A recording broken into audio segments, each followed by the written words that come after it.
Sa kwento ng nanay mo lang. So, parang mahirap description na nakakatakot eh. Kasi walang wala rin sa mga pinagdaanan ng nanay mo tsaka mga kaibigan niya.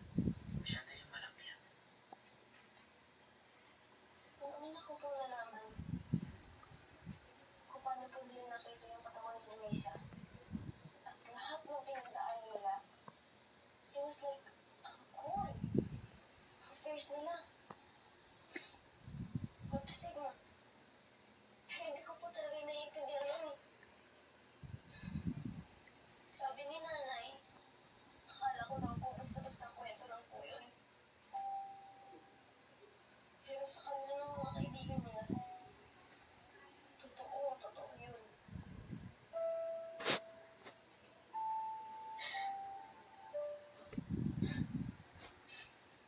Tawa po si nanay.